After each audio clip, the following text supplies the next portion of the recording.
नमस्कार, जोहार। झारखंड देख रहे हैं आप और मैं हूं आपके साथ सोनाली सिंह। देश में कोरोना वैक्सीनेशन का 100 करोड़ डोज पूरा होने पर केंद्रीय शिक्षा राज्य मंत्री अन्नपूर्णा देवी ने खुशी जताई है। अन्नपूर्णा देवी ने पीएम नरेंद्र मोदी को लक्ष्य पूरा करने पर बधाई दी और आभार भी जताया। उन्होंने कहा कि 100 करोड़ डोज लगाना एक बड़ी बात है और यह सब पीएम मोदी के गाइडलाइन और दिशा निर्देश से मुमकिन हो पाया है। इस तरह से देशवासियों ने विश्वास जताया। आज 100 करोड़ से अधिक कोविड-19 वैक्सीन लोगों ने लिया है, तो इसके लिए प्रधानमंत्री जी को आभार, धन्यवाद। और इसके साथ ही साथ माननीय प्रधानमंत्री जी के नेतृत्व में जो देश के हेल्थ वर्कर्स, शोधकर्ता, विशेषज्ञ, टीकाकरण कर्मी, उन सभी के प्रति आभार व्यक्त करते हैं। और देखिए, आज देश ने 100 करोड़ कोरोना वैक्सीनेशन डोज का आंकड़ा पार कर लिया और दुनिया में चीन के बाद ये उपलब्धि हासिल करने वाला दूसरा देश बन गया है। देवघर में भी कोरोना वैक्सीनेशन का काम लगातार जारी है। 100 करोड़ टीका का कीर्तिमान बनाने पर देवघर एम्स के निर्देशक ने सभी को बधाई दी। वहीं जिन लोगों ने अभी तक टीका नहीं लिया है, उनसे भी टीका लेने की अपील की गई। हमारा कंट्री 100 आंकड़ा से अधिक पार कर चुका है वैक्सीनेशन में। ठीक, आज ये सेकंड वैक्सीनेशन मेरा भी हो गया और इसको मैं चाहूँगी कि हर नागरिक को वैक्सीनेशन लेना चाहिए, जिससे कि खुद सुरक्षित रहें और अपने अगल बगल देश को भी सुरक्षित रखें। ये हमारा सबसे पहला कर्तव्य बनता है। तो मेरा सभी से निवेदन है कि कोई भी भ्रांति अपने दिमाग में ना रखें। भारत सरकार के टीकाकरण कार्यक्रम में सहयोग दें, लोगों को समझाएं। भारत सरकार इसको सिर्फ शहरों में नहीं, ग्रामीण क्षेत्रों में भी बड़ी तेज़ी से ले जा रही है। जा के घर पे टीकाकरण का कार्यक्रम भारत सरकार द्वारा किया जा रहा है। मैं आप सभी से निवेदन करना चाहूँगा कि अपने को सुरक्षित, अपने परिवार वालों को सुरक्षित रखने के लिए टीकाकरण में बढ़ चढ़ कर योगदान दें। और देखिए, भारत में रिकॉर्ड वैक्सीनेशन का लक्ष्य पूरा कर लिया गया है। भारत ने कोरोना वैक्सीनेशन में एक बड़ा रिकॉर्ड बनाया है। 100 करोड़ कोविड वैक्सीनेशन का लक्ष्य हासिल किया गया। 16 जनवरी से देश में वैक्सीनेशन की शुरुआत की गई थी। 278 दिन में 100 करोड़ टीके का लक्ष्य हासिल किया गया। पिछले 50 दिनों में 44 करोड़ लोगों को टीका दिया गया। हर दिन औसतन 36,23,000 लोगों को वैक्सीन लगा है और 100 करोड़ वैक्सीनेशन का लक्ष्य देश ने पूरा कर लिया। इसकी खुशी पूरे देश में देखी जा रही है। रांची में बीजेपी के प्रदेश अध्यक्ष दीपक प्रकाश ने कहा है कि पीएम मोदी के कुशल नेतृत्व के चलते ही यह संभव हो पाया है। उन्होंने झारखंड को वैक्सीनेशन में फिसड्डी बताते हुए राज्य सरकार को इस पर ध्यान देने की मांग की। बीजेपी प्रदेश अध्यक्ष ने 100 करोड़ वैक्सीनेशन पर मेडिकल स्टाफ और लोगों को गुलाब का फूल, अंगवस्त्र और मिठाई खिलाकर अभिनंदन किया। आज देश के लिए ऐतिहासिक दिन है। प्रधानमंत्री जी के नेतृत्व में निःशुल्क वैक्सीनेशन का सबसे बड़ा अभियान 100 करोड़ पार देने का काम। यहाँ के वैज्ञानिकों को आभार, यहाँ के कोरोना वॉरियर्स को आभार और वैक्सीनेशन सेंटर में लगे हुए डॉक्टर्स, पारा मेडिकल डॉक्टर्स, उनके प्रति भी आभार और जिन लोगों ने वैक्सीन लिया है उनके प्रति भी धन्यवाद। हाँ, ये बात सही है और अच्छी बात है कि हमारे नेता हमारे सहयोग कर रहे हैं और मुझे खुशी हुई कि हमें हेल्थ डिपार्टमेंट में हमें सम्मान मिला है और आगे भी चाहते हैं कि इसी तरह आप लोग सहयोग करते रहिए ताकि हम लोग इस कोरोना की लड़ाई को खत्म कर सकें। वही देखिए, गढ़वा में पुरानी बाजार रोड के रॉकी मोहल्ले में चोरों ने एक ज्वेलरी की दुकान से भीषण चोरी की घटना को अंजाम दिया। अज्ञात चोर दुकान से 50 लाख के सोने के जेवर चुरा कर फरार हो गए। घटना बीती देर रात की बताई जा रही है। चोरी की तस्वीर सीसीटीवी कैमरे में कैद हो गई। चोर दूसरे के घर से होकर ज्वेलरी की दुकान में दाखिल हुए और रूम के अलमारी की चाबी लेने के बाद चोरी कर फरार हो गए। चोरी की सारी तस्वीर सीसीटीवी कैमरे में कैद हो गई है, लेकिन चोर अपने साथ सीसीटीवी का मॉनिटर ले गए। घटना की जानकारी मिलते ही पुलिस मौके पर पहुंचकर मामले की जांच में जुट गई है।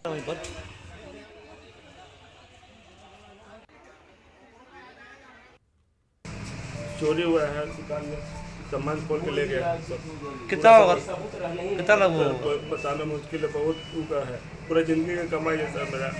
हाँ, चोरी की जो भी घटना होती है उसको हम लोग सीरियसली लेते हुए उसमें अनुसंधान और उसका डिटेक्शन करने, उनका रिकवरी करने के लिए काम करते हैं और जो घटना घटी है उसमें भी यही काम।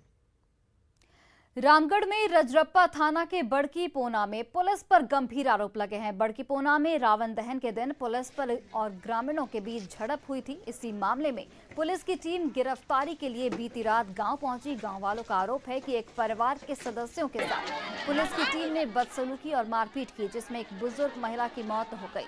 परिवार के सदस्यों के मुताबिक पुलिस ने जबरदस्ती घर का दरवाजा तोड़ दिया, जिसमें दबने से महिला की मौत हो गई। और इस मामले में स्थानीय सांसद ने सरकार से जांच और कार्रवाई की मांग की है। उसके बारे में बताया, काफ़ी दुखद है और इससे जो महिला की मृत्यु हुई है दरवाज़ा तोड़ने से, दरवाज़ा खोल रही थी इसी समय दरवाज़ा तोड़ने से चोट लगा या जो भी है जांच का विषय है।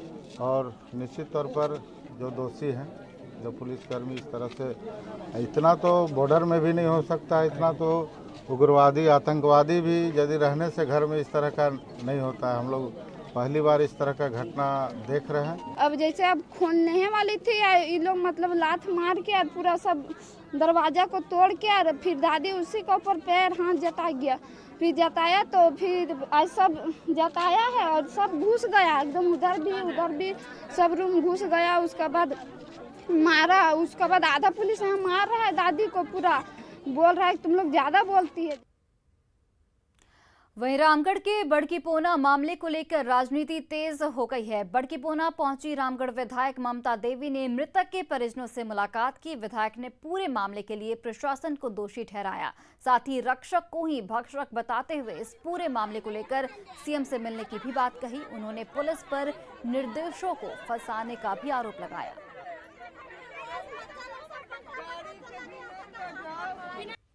जो प्रशासन से उम्मीदें हम लोग लगा के रखे हैं कि भाई प्रशासन रक्षक बनते बैठते हैं, लेकिन आज प्रशासन का ये अलग ही रूप हम लोगों को देखने को मिल रहा है कि रक्षक की जगह वो भक्षक बन बैठे हैं। और जिस तरह से जो महिला बहनें हमें बता रही हैं, जो अभी रो रही हैं, उनकी आंखों में आंसू है कि भाई रात अंधेरे को प्रशासन आते हैं और हमें डराते हैं, इतनी भरी गालियां भी देते हैं। तो इस तरह का बोकारो स्टील प्लांट में स्किल टेस्ट का एग्जाम देने आए दूसरे राज्यों के छात्रों को विस्थापित अप्रेंटिस संघ के सदस्यों ने रोक दिया। अप्रेंटिस संघ के सदस्य बोकारो स्टील के सुरक्षाकर्मी के बीच हुई नोकझोंक का विरोध कर रहे थे। संघ ने नौकरी नहीं देने का आरोप लगाया है। संघ का कहना है कि जब हम लोगों को ट्रेनिंग ले चुके हैं तो बोकारो स्टील सिटी प्रबंधन ओपन बहाली क्यों कर रहा है। विरोध को देखते हुए सेक्टर 4 का सेल रिफैक्ट्री यूनिट के पास भारी संख्या में जवानों को तैनात किया गया। यहां पर 350 अभ्यर्थी का टेस्ट लिया जाना है। सर यहाँ पे विरोध करने के लिए बैठे हैं कि हम लोग का जो अप्रेंटिसशिप ट्रेनिंग कराया गया था वो हम लोग 2018 के कंप्लीट करके 2020 हो गया। करने के बाद 2 साल से हम लोग का बैठा हुआ है। अप्रेंटिस करके सब लोग विस्थापित है, 1 फैमिली 1 मेंबर है। उसके बाद हम लोग को ना ये एग्ज़ाम देने दे रहा है, ना हम लोग को कोई एग्ज़ाम में कैंडिडेट में पार्टिसिपेट करने दे रहा है। और बाहर से लोग जो ओपन एग्ज़ाम हो रहा है उसमें बाहर से लोग को लाके यहाँ इंटरव्यू करा रहा है।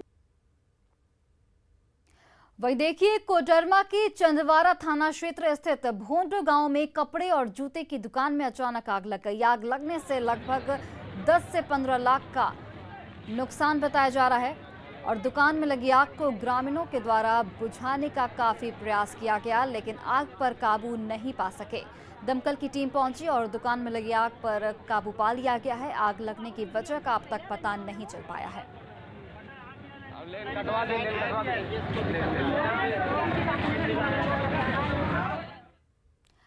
दुमका के नोनिहाट राजा बाजार स्थित देर रात एक घर में भीषण आग लग गई, जिससे घर में रखा सारा सामान जलकर खाक हो गया। मौके पर पहुंची हंसडीहा पुलिस ने स्थानीय लोगों की सहायता से आग पर काबू पाया। हालांकि आग लगने का कारण अब तक पता नहीं चल पाया है।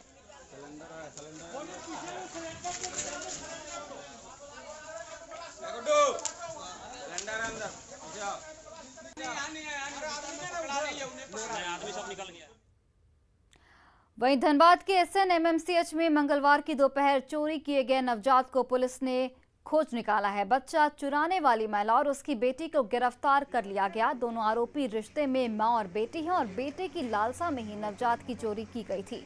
आपको बता दें कि मेडिकल कॉलेज अस्पताल के स्त्री एवं प्रसूति रोग विभाग में भूलीडी ब्लॉक निवासी सरोज यादव की पत्नी गुड़िया देवी ने बेटे को जन्म दिया था, जहां से बच्चे को चोरी कर लिया गया। इस पूरी घटना में सीसीटीवी कैमरे में कैद हो गई थी, जिसके आधार पर सराय ढेला और राजगंज पुलिस ने टाली बंगला बरवाडी में छापेमारी कर नवजात को खोज निकाला। नवजात को एम्बुलेंस से SNMMCH लाया गया, जहां उसे मां को सौंप दिया गया।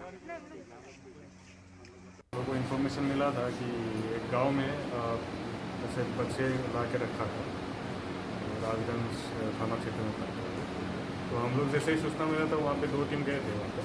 तो जो बच्चे लेके गए थे वो दोनों भी अरेस्ट हो गया और बच्चे भी मिल गया है। तो हम लोग बच्चों को ला के हॉस्पिटल में माँ से मिला दिया है। आगे की कार्रवाई जारी है। अनुसंधान उपरांत जो भी आदमी इसको इसमें बोल रहे उन लोगों को कानूनी कार्रवाई किया। पहला काम हम लोगों को था कि बच्चे की जान को सुरक्षित हम लोग माँ के पास पहुँचा दे, तो हॉस्पिटल में पहुँचा दिया। हरी मंदिर है, राजगंज थाना क्षेत्र का है, ऊपर कुली गाँव। सर क्या मंशा था बच्चा को ले जाने? ये हम लोग अभी मतलब अनुसंधान कर रहे हैं। वही देखिए, गिरिडीह में गांवा सतगावा मुख्य पथ के सीमावर्ती क्षेत्र से हाथियों का एक झुंड गांवा की ओर प्रवेश कर गया है। इससे ग्रामीणों में भय का माहौल है। बता दें कि बीती देर शाम ही हाथियों के झुंड केंदुआडी और मंझने में देखा गया था। सतगावा से वन कर्मियों ने हाथियों के झुंड को गांवा की ओर खदेड़ दिया, जिसके बाद हाथियों के झुंड ने गांवा प्रखंड में उत्पात मचाना शुरू कर दिया।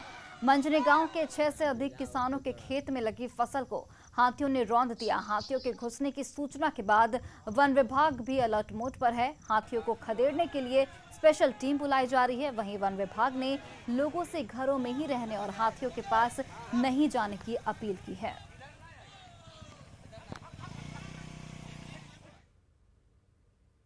रामगढ़ में हाथियों का झुंड एक बार फिर रजरप्पा मंदिर के इलाके में पहुंच गया है। मंदिर जाने के रास्ते जानिया मारा के पास हाथियों के झुंड ने मंदिर परिसर के एक दुकानदार को अपनी चपेट में ले लिया।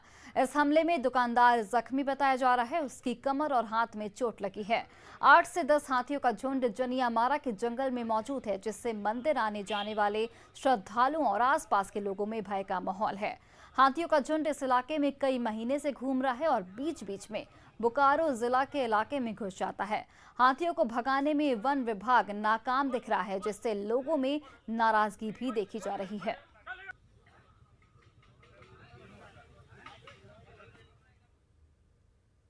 साहिबगंज में बारिश का दौर थम गया है। वहीं गुमानी नदी का जलस्तर भी कम होता जा रहा है, जिसके बाद बरहड़वा पाकुड़ रोड से भी पानी उतर गया है, लेकिन गांव में परेशानी अभी कम नहीं हुई है। यादवनगर में पाकुड़ जाने वाली सड़क पर कमर भर पानी है। वहीं महाराजपुर में भी हजारों एकड़ में लगी धान की फसल पानी में डूब गई है। इससे किसान बेहद मायूस नजर आ रहे हैं।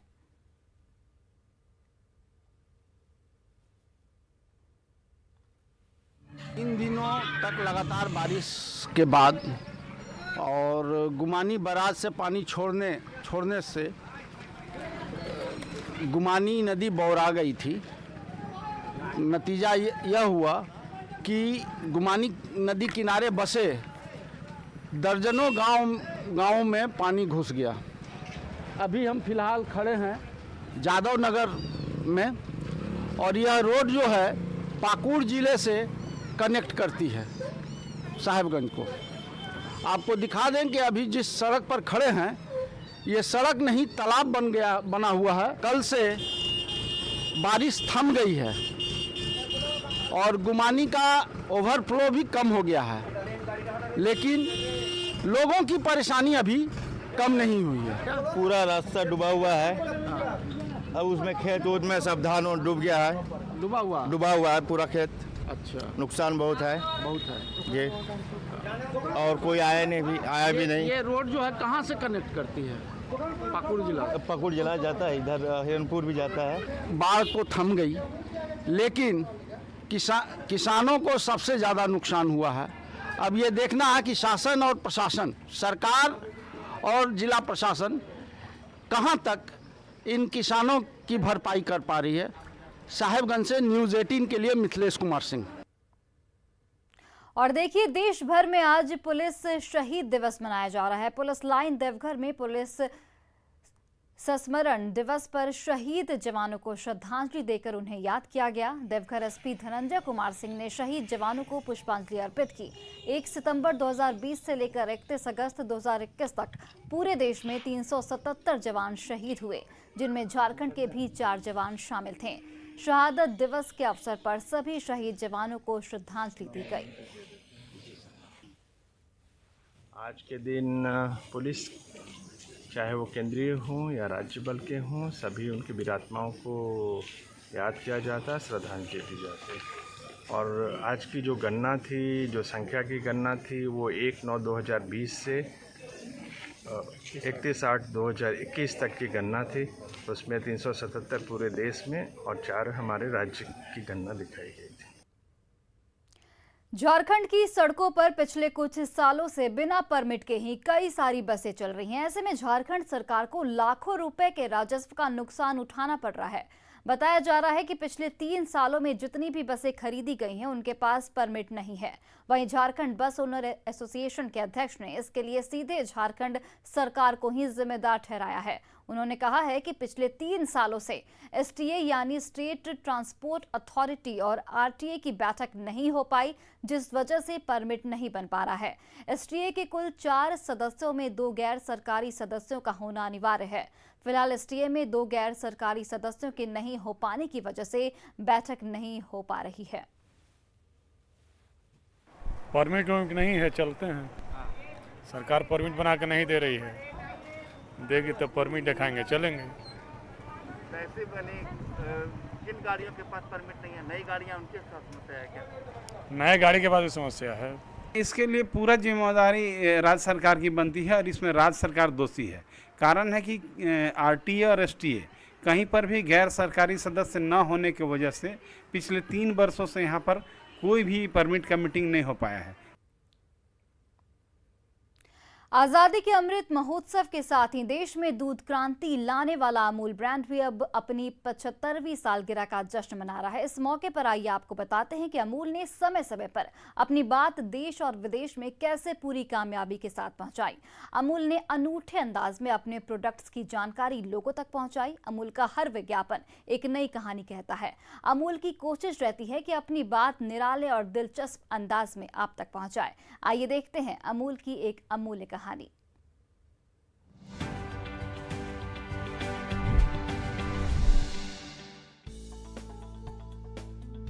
साल 2000 में जारी अमूल का ये विज्ञापन पॉपुलर टीवी कार्यक्रम कौन बनेगा करोड़पति के आधार पर डिजाइन किया गया।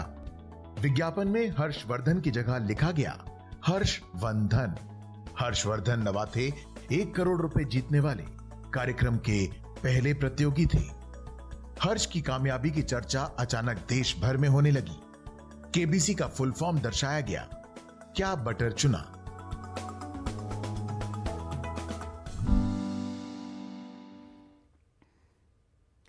कोरोना के खिलाफ लड़ाई में भारत पूरी दुनिया के लिए मिसाल बन गया है। पहले कोरोना टीके की खोज, फिर उसका बड़े पैमाने पर उत्पादन, दुनिया भर में वितरण और अब 100 करोड़ वैक्सीनेशन के लक्ष्य तक पहुंचने के लिए विश्व बैंक ने भारत की तारीफ की है।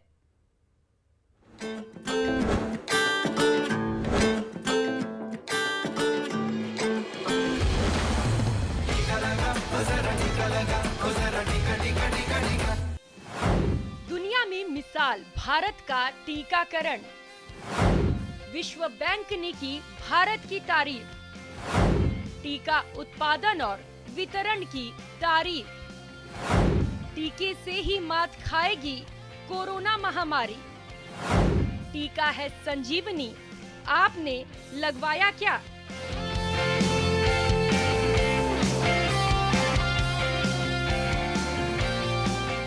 कोरोना के खिलाफ भारत का देशव्यापी टीकाकरण अभियान रोजाना सफलता के नए आयाम छू रहा है। साल की शुरुआत में 16 जनवरी को पहले टीके से शुरू हुआ भारत का कोरोना टीकाकरण अभियान अब 100 करोड़ टीके तक पहुंच गया है। विश्व बैंक के अध्यक्ष डेविड मालपास ने इसके लिए भारत को बधाई दी। उन्होंने कहा कि करीब 70% आबादी को कम से कम एक खुराक मिल गई है। जबकि करीब 30% आबादी को दोनों खुराक मिल गई। भारत में कोरोना संक्रमण के नए मामले भी कम सामने आ रहे हैं। भारत को बधाई। अमेरिका के वॉशिंगटन में केंद्रीय वित्त मंत्री निर्मला सीतारमण से मुलाकात के दौरान विश्व बैंक के अध्यक्ष डेविड मालपास ने कोरोना के खिलाफ अंतर्राष्ट्रीय भूमिका के लिए भारत का आभार भी जताया। मालपास ने कहा कि कोरोना टीकों के दुनिया के सबसे बड़े उत्पादक देश भारत ने अप्रैल में कोरोना टीकों के निर्यात को निलंबित कर दिया, जिससे वो अपनी आबादी को टीका लगाने पर ध्यान केंद्रित कर सके। अब केंद्रीय स्वास्थ्य मंत्री मनसुख मंडाविया ने घोषणा की है कि भारत विदेशों में आपूर्ति फिर शुरू करेगा। वैक्सीन उत्पादन और वितरण में भारत की अंतर्राष्ट्रीय भूमिका के लिए धन्यवाद। कोरोना वायरस के खिलाफ कोरोना टीका पूरी तरह सुरक्षित और कारगर है। टीके के जरिए ही हम इस महामारी के खिलाफ भारत की लड़ाई को मजबूत कर सकते हैं। Bureau report, news 18 network.